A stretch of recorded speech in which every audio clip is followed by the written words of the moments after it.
الحمد للہ رب العالمین والصلاة والسلام علی الانبیاء والمرسلین اعوذ باللہ من الشیطان الرجیم بسم اللہ الرحمن الرحیم رب اشرح لی صدری ویسر لی امری واحلل عقدۃ من لسانی یفقہوا قولی واجعل لی وزیرا من اہلی۔ محترم سامعین، السلام علیکم ورحمۃ اللہ وبرکاتہ۔ الحمدللہ قرآن پاک کا مطالعہ ہمارا جاری ہے۔ سورہ الانفال کے آیت نمبر 75 تک ہم پڑھ چکے ہیں کہ سورہ الانفال جو الحمدللہ ہماری مکمل ہو چکی ہے۔ آج ہم انشاءاللہ سورہ توبہ شروع کر رہے ہیں اور اس کی آیت نمبر 1 سے آیت نمبر 4 تک پڑھیں گے۔ اعوذ باللہ من الشیطان الرجیم بسم اللہ الرحمن الرحیم براءۃ من اللہ ورسولہ الی الذین عاہدتم من المشرکین۔ بیزاری ہے، لا تعلقی کا اظہار ہے اللہ اور اس کے رسول کی طرف سے ان لوگوں کے بارے میں جن سے تم نے معاہدے کر رکھے تھے مشرکین میں سے۔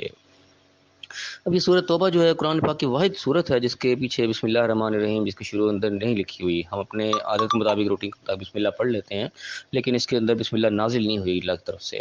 اب اس میں بھی یعنی کہ مختلف لوگوں کے مختلف آراء پائے جاتے ہیں۔ بعض کے نزدیک جو ہے بسم اللہ جو ہے وہ خود سے لکھی گئی ہے کہ اللہ کی طرف سے نازل شدہ نہیں ہے، اس لیے اکثر لوگ جو ہے بسم اللہ کو آیت نمبر 1 شمار نہیں کرتے۔ ان کے نزدیک بسم اللہ جو ہے وہ ایک فصیل کے طور پہ علیحدہ کرنے کے لیے بیچ میں لکھ دی جاتی ہے، ورنہ بسم اللہ کی طرف سے نازل شدہ نہیں۔ کئی لوگ اس قسم کا بھی ماننا ہے، اسی لیے اس کو آیت نمبر نہیں دیا جاتا، آیت نمبر جو ہے وہ آگے سے لکھا جاتا ہے۔ لیکن کئی لوگ جو ہیں بسم اللہ کو آیت نمبر 1 تصور کرتے ہیں، وہ کہتے ہیں بھی بسم اللہ بھی قرآن کا حصہ ہے، اس کو آیت نمبر 1 دینا چاہیے۔ تو ایک مختلف آراء ہیں۔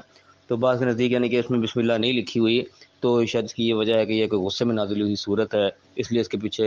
بسم اللہ جو ہے نہیں نازل کی جاتی ہے۔ مختلف لوگوں کی مختلف آراء ہیں، اور میرے نزدیک جو بسم اللہ ہے یہ اللہ کی طرف سے نازل شدہ یقینی طور پہ۔ اگر ایسی بات ہوتی کہ خود سے لکھی گئی ہے تو پھر یہاں بھی لکھ دینا بنتا تھا، کیونکہ اگر یہ دیکھا جائے کہ یہ غصے میں نازل ہوئی صورت ہے اس لیے نہیں لکھے گی، تو اس میں دیکھا جائے تو اس سے بھی زیادہ غصے والی صورت ہے سورہ لہب بھی ہے۔ اس میں تو یعنی کہ شروع سے اینڈ تک صرف غصے کا اظہار ہے کہ تبت یدا ابی لہب، ٹوٹ گئے ہاتھ ابو لہب کے، خاص طور پہ ایک شخص کو فوکس کر کے اس کے بددعائیہ کلمات قسم کے اس میں لکھے ہیں۔ تو اس میں تو اس سے بھی زیادہ غصے کا اظہار ہے کہ اس کے پیچھے بسم اللہ موجود ہے۔ تو یہ بسم اللہ یقیناً اللہ نے نازل کی ہے، کہاں رکھنی کہاں نہیں رکھنی اللہ تعالیٰ سے حکمت بہتر جانتا ہے۔ تو بہرحال اس میں یہاں بسم اللہ موجود نہیں، اس مطلب اللہ کی طرف سے نازل شدہ نہیں ہے۔ اگر خود لکھی ہوتی، انسانوں نے خود لکھی ہوتی الگ الگ کرنے کے لیے، تو پھر یہاں بھی لکھ دی جاتی۔ تو بہرحال اللہ علم سے کہنے کی باتیں بہرحال جو ہمارے پاس سامنے موجود ہے وہ یقیناً اس کا ہر لفظ اللہ نے نازل کیا ہے، اس میں کوئی شک نہیں ہونا چاہیے ہمیں۔ تو اس میں بسم اللہ نہیں ہے تو یہ اللہ کی طرف سے ہی نہیں ہے، اس میں یعنی کہ کوئی انسانی کاوش نہیں ہے میرے نزدیک۔ تو بہرحال اس میں اللہ تعالیٰ نے جو برات کا اعلان کیا، سب سے پہلے کھلے واضح الفاظ میں کہ جو مشرکین جو ہیں ان کے حق میں اللہ اور کے رسول کی طرف سے اعلان برات ہے کھلم کھلا، جن سے بھی وعدے تھے معاہدے تھے جو چل رہے تھے ان کو اعلان جو ہے بتایا جا رہا ہے کہ یہ وعدے معاہدے جو ہیں بس ان کی جو لمٹ تھی وہ پوری ہو گئی، اب ان کا کوئی پاس نہیں رکھا جائے گا۔ یعنی خاص طور پہ اس کے مفسر نے بڑی اچھی تفصیل بیان کی، وہ یہ کی ہے کہ آپ صلی اللہ علیہ وسلم جو تھے خاص طور پہ جو تھے اہل عرب کی طرف بھیجے گئے تھے، ایک تو یعنی کہ عمومی طور پہ پوری دنیا کی طرف آپ آخری نبی بنا کے بھیجے گئے، پوری انسانیت کی طرف آپ کی رسالت ہے۔ لیکن اس بعثت کے 2 حصے یعنی کہ علماء نے کیے ہیں کہ ایک خاص طور پہ حصہ وہ ہے جس کے باقی قوموں کی طرف بھیجے گئے پیغمبر، قوم نوح کی طرف، قوم عاد، قوم سمود یا فرعون کی طرف موسیٰ علیہ السلام کو ایک خاص قوم کے طور پہ بھیجے گئے تھے جن کو براہ راست خطاب کیا جاتا تھا کہ اللہ کے نبی ان کے بیچ میں موجود رہ کے ان کو براہ راست اللہ کے پیغامات پہنچاتے تھے۔ کہ جب وہ قوم نہیں مانتی تھی، نافرمانی کرتی تو قوم کے اوپر اللہ کا عذاب آ جاتا تھا، تو قوم ہٹا دی جاتی تھی، قوم عاد، قوم سمود، مختلف فرعون وغیرہ سب کے واقعات اللہ نے ذکر کیے ہیں۔ تو آپ صلی اللہ علیہ وسلم کے ایک 2 رخ تھے بعثت کے، ایک تو آپ براہ راست اہل عرب کے اندر بھیجے گئے، آپ ان کے درمیان پیدا ہوئے بڑے ہوئے، سارا پیغام ڈائریکٹ ان کو پہنچایا براہ راست، یعنی کہ درمیان موجود تھے، اس لیے باقی پیغمبر پہلے آتے رہے۔ تو ایک تو یہ رخ ہے ان کی آپ کی بعثت کا۔ ایک دوسرا رخ ہے کہ آپ پوری انسانیت کے لیے بھیجے گئے تھے، یہ 2 حصے الگ الگ ہیں۔ باقی پیغمبر جو ہوتے تھے وہ پوری انسانیت کے لیے نہیں ہوتے تھے، وہ خاص قوم کے لیے ہی ہوتے تھے۔ تو آپ صلی اللہ علیہ وسلم ایک قوم کی طرف بھی بھیجے گئے جن کو آپ نے براہ راست خطاب کیا، براہ راست اللہ کا پیغام ان کو پہنچایا، اور ایک پھر عمومی بعثت جو پوری انسانیت کی طرف بھیجے گئے۔ یہاں پہ اصل میں اس حصے کی طرف تذکرہ آ رہا ہے کہ جس پہ آپ صلی اللہ علیہ وسلم براہ راست بھیجے گئے اہل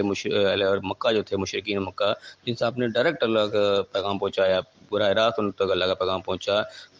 دو بدو جس طریقے سے باقی پیغمبر تھے۔ تو یہاں ان کے حوالے سے بات ہو رہی کہ ان کے حوالے سے اللہ تعالیٰ کا قانون جو پہلے ہوتا تھا کہ جب قوم نہیں مانتی تھی تو قوم ہلاک کر دی جاتی تھی، عذاب آ جاتا تھا آسمان سے، ڈائریکٹ اللہ تعالیٰ ان لوگوں کو نکال لیتا تھا اور پھر پیچھے پوری کی پوری قوم ہلاک کر دی جاتی تھی۔ تو ان کے حق میں بھی وہی حساب رہا ہے کہ اللہ تعالیٰ کہتا ہے ولن تجد لسنت اللہ تبدیلا، اللہ کی سنت جو تبدیل نہیں ہوتی۔ تو یہاں پہ ان کے حق میں وہی سنت قائم رہی کہ جب انہوں نے سب کچھ دیکھ کے نہیں مانا، ایک بار اللہ نے کہا کہ ایسے پہچانتے جیسے اپنے بیٹوں کو پہچانتے، بالکل حق واضح ہو گیا پھر اس کے باوجود جانتے ہوئے تھے انکار کیا تو اللہ کی سنت وہی چلی آ رہی ہے، جب قوم انکار کرتی تو پھر اللہ تعالیٰ قوم کو ہلاک کر دیتا تھا، عذاب بھیج دیتا تھا ان کے اوپر۔ تو یہاں پہ ان کے حق میں بھی وہی سنت قائم رہی کہ جب انہوں نے سارا کچھ دیکھتے ہوئے بھی نہیں مانا تو اللہ کی طرف سے بس اعلان برات ہو گیا، بس ٹھیک ہے اب ٹائم لمٹ ختم، اب تم پر عذاب ہی آئے گا، کوئی اس طریقے سے پہلے قوموں پر آتا رہا، کیونکہ براہ راست آپ صلی اللہ علیہ وسلم کے بیچ میں موجود تھے، کوئی ان کو شک شبے والی بات نہیں تھی۔ تو یہاں پہ ان کے وہ اعلان برات ہو رہا ہے کہ ان کا جب ٹائم لمٹ ہے وہ ختم ہو رہا ہے، اب ان کے اوپر عذاب کا وقت جب وہ آنے لگا ہے تو ان کو واضح طور پر بتا دیا گیا کہ جو بھی معاہدے تھے، اب جو بھی معاملات تھے وہ ختم، ان کی ایک لمٹ اینڈ ہو گئی، جو کچھ تمہیں بتایا جانا تھا بتایا جا چکا، جس کی تمہیں پہچان واضح ہونی تھی، تم اپنے بیٹوں کی طرح پہچان چکے، اب اعلان برات ہے کھلم کھلا اللہ اور اس کے رسول کی طرف سے مشرکین کے حق میں جن سے بھی تم نے عہد اور وہ کر رکھے ہیں سارے معاہدے۔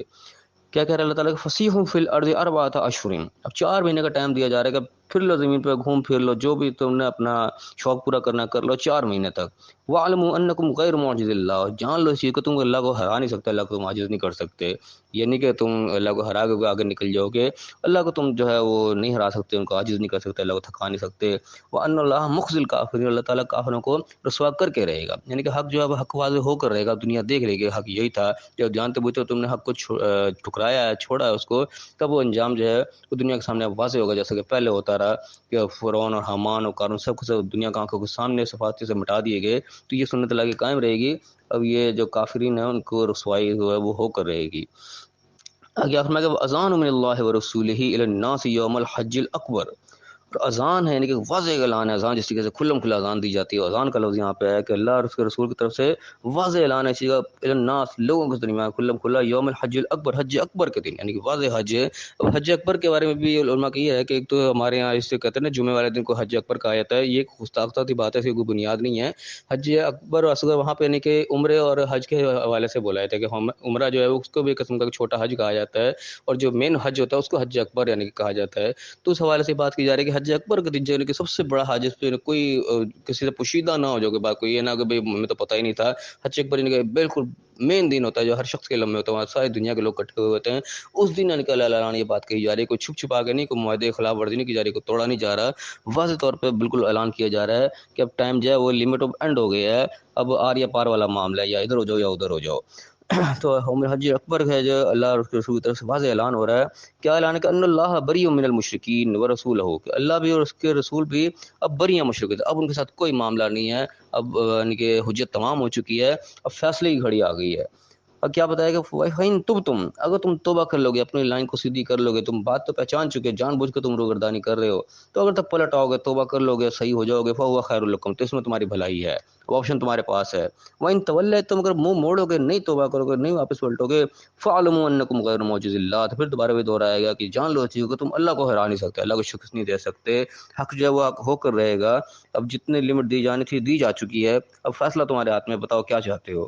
وَبَشِّرِ الَّذِينَ كَفَرُوا بِعَذَابٍ أَلِيمٍ، اور پھر کافر لوگ جو ہیں ان کو بھی دردناک عذاب کی ان کو خوشخبری سناتے، وہی بات آ رہی ہے، پہلے قوم پہ عذاب آیا کرتا تھا، وہی عذاب کا لفظ آئے گا، دردناک عذاب تمہیں اب آ کر رہے گا، اب یہ جو ہے وقت جو ہے وہ پورا ہونے والا ہو گیا ہے، بالکل اللہ تعالیٰ اس چیز کو بتایا جا رہا ہے کہ جب ہر چیز واضح تھی، پہچان چکے ہو، اب کوئی وجہ نہیں رہے گی، اب وہ آخری ہے معاملہ، اب وہی جو اللہ کی سنت ہمیشہ سے قائم رہی وہی ہوگی، جس طرح وہ قوم مٹا دی جاتی تھی اب تمہیں مٹا دیا جائے گا۔ عذاب کے انداز مختلف ہوتے تھے ہر قوم کے ساتھ، کسی کو غرق کر دیا گیا، کسی کے اوپر چنگاڑ بھیج دی گئی، کسی کے اوپر اٹھا کے پلٹا دیا گیا، مختلف اللہ تعالیٰ نے واقعات بیان کیے ہیں، تو یہاں بھی عذاب کی شکل کوئی مختلف ہو سکتی ہے، عذاب جو تلواروں کے ذریعے آگا جو بھی آیا، لیکن اس قوم کو یعنی کہ وہ ختم کر دیا گیا جن کے اوپر حجت تمام ہو چکی تھی۔ تو اللہ نے کہا کہ اب تم اللہ کو ہرا نہیں سکتے، تو عذاب علیم جو دردناک عذاب ہے اس کی اب بشارت سن لو تم۔ الا الذین عاہدتم، یہاں پہ ایکسیپشن کیا ہے کہ مگر وہ لوگ عاہدتم من المشرکین، جن کے ساتھ تم نے عہد کیا ہے کہ معاہدہ تمہارے ساتھ چل رہا ہے، ثم لم ينقصوا شیئا، لیکن ان لوگوں نے معاہدے کی خلاف ورزی کوئی نہیں کی، جو بات طے تھی وہ طے اس کے اوپر شرائط کے اوپر قائم ہے، تو یعنی کہ یہ زیادتی اس طریقے سے نہیں ہوگی، جو لمیٹڈ معاہدے ہیں جن کے ساتھ ایک مدت کے ساتھ معاہدہ چلے گا، 2 سال کا معاہدہ ہے، 4 سال کا معاہدہ ہے، جو ایک ٹائم لمیٹڈ کا معاہدہ ہے وہ اپنی جگہ پہ قائم رکھا رہے گا۔ اس میں بھی علماء نے 2 حصے کیے کہ بعض معاہدے تھے جو ان لمیٹڈ کچھ چل رہے ہیں سو چل رہے ہیں، ان کو یعنی کہ اعلان ختم کر دیا گیا کہ نہیں ان کے ٹائم اب ختم، کیونکہ ان کے ٹائم تھا ہی کوئی نہیں، ان لمیٹڈ تھے، ان کے لیے حجت تمام ہو چکی ہے، اب اصل چیز یہ ہے اب اس کو تمہیں ماننا پڑے گا۔ کچھ معاہدے تھے جو کہ مدت کے لیے 6 مہینے کا معاہدہ، کسی کے سال کا معاہدہ، جن کی لمٹ طے تھی، ان کو وہاں تک مہلت دی گئی، ٹھیک ہے تمہارے پاس ٹائم ہے، اب اگر انہوں نے کوئی قسم کی خلاف ورزی نہیں کی تو ٹھیک ہے، ان کی ٹائم لمٹ پوری ہونے دو، جو مدت طے ہے ان تک جانے دو کام۔ تو اللہ ان کے بارے میں کہہ رہا ہے کہ جن سے تم نے مشرکین سے معاہدہ کر رکھا ہے ثم لم ينقصوا شيئا، انہوں نے کوئی خلاف ورزی کوئی نہیں، کوئی نقص نہیں پیدا کیا اس کے اندر، ولم يظاهروا عليكم احدا، تو انہوں نے تمہارے خلاف کوئی کسی کی مدد بھی نہیں کی، کوئی کاروائی نہیں کی، کوئی اندر خانے انہوں نے کوئی وہ خیانت کرنے کی کوشش نہیں کی ہے، فاتموا الیہم عہدہم الی مدتہم، تو ٹھیک ہے ان کا وعدہ، ان کا جو معاہدہ ہے الی مدتہم، ان کی مدت تک پورا کر لو، جو ٹائم لیمٹ تمہارا طے ہے اس کو جانے دو، جو اپنے معاہدے پر وہ قائم ہے تم بھی قائم رہو، ان سے بات یہ نہیں ہے۔ باقی جن کے دوسرے تھے ان کو اللہ اعلان کر دیا کہ وہ ختم ہے، بری ہے، ان کے سارے معاہدے شاہدے اب ختم ہے، ان کا آخری وقت آ گیا، ان کی جو مہلت تھی وہ پوری ہو گئی۔ ان اللہ یحب المتقین، اللہ تعالیٰ تقوی والوں کو پسند کرتے ہیں، تقوی کا دامن لینا کسی موقع پہ بھی ہاتھ سے جانے نہیں دیا، جو بات اصول کی ہے ان اصولوں کو اللہ نے ضرور قائم رکھا ہے۔ معاہدے خلاف ورزی بھی کی ہے، جو ان کے سازشیں تھی، ان کے جواب میں جب معاہدہ توڑا ہے تو اللہ نے توڑا اور ٹائم لمٹ دی ہے، یہ نہیں کہ فوراً توڑا اور فوراً کارروائی کر دی، 4 مہینے کا ٹائم دیا، 4 مہینے بہت بڑی مدت ہوتی ہے، کوئی چھوڑا وقت نہیں ہوتا، اللہ نے اعلان بتا دیا کہ بھئی یہ ہونے والا ہے، 4 مہینے کا ٹائم ہے، تم سوچ لو کیا تم نے فیصلہ کرنا ہے۔ تو 4 مہینے میں انسان اچھی خاصی تیاری کر لیتا ہے، ہر قسم کو، جس نے لڑنا ہے وہ لڑنے کی بھی تیاری کر لیتا ہے، جس نے ماننا ہے ماننے کی بھی کر لیتا ہے، جس نے وہاں سے سائڈ پہ ہونا سائڈ پہ ہونے کی، ہر قسم کا تیاری انسان 4 مہینے میں کر لیتا ہے۔ 4 مہینے کی مدت کوئی تھوڑی مدت نہیں ہوتی۔ تو یہاں پہ ایک یعنی کہ ہمیں طریقہ کار بتایا جا رہا ہے کہ کام کو نافذ کرنا ہے، کسی کو اپلائی کرنا ہے، اس کے کیا طریقہ کار ہونے چاہیے۔ کسی قسم کا دھوکہ، کسی قسم کا فراڈ یہ اسلام کے کسی قانون کے اندر نہیں ہے۔ معاہدے جو چل رہے ہیں اپنے مدت والے معاہدے ہیں، وہ مدت تک پورا کرنے کی بات کی جا رہی ہے، اور جو ان معاہدوں کو ختم کرنا ہے وہ اعلان ختم کیا جا رہا ہے کہ ہمارا جو معاملہ ہے وہ اس طریقے سے جو حجت تمام کرنے تو تمام کر چکے، اب ہمارے معاہدے ان کے ختم ہونے کا ٹائم آ رہا ہے، اور ان کو اچانک سے نہیں ختم کیا جا رہا، پورا ٹائم دے کے ختم کیا جائے گا۔ 4 مہینے کا ٹائم ہے، 4 مہینے کے بعد ہمارے معاہدے ختم ہو جائیں گے، جو معاملات ہیں پہلے سے دیکھ لو تم نے کیا فیصلہ کرنا ہے، تمام آپشن سامنے رکھ دی گئی،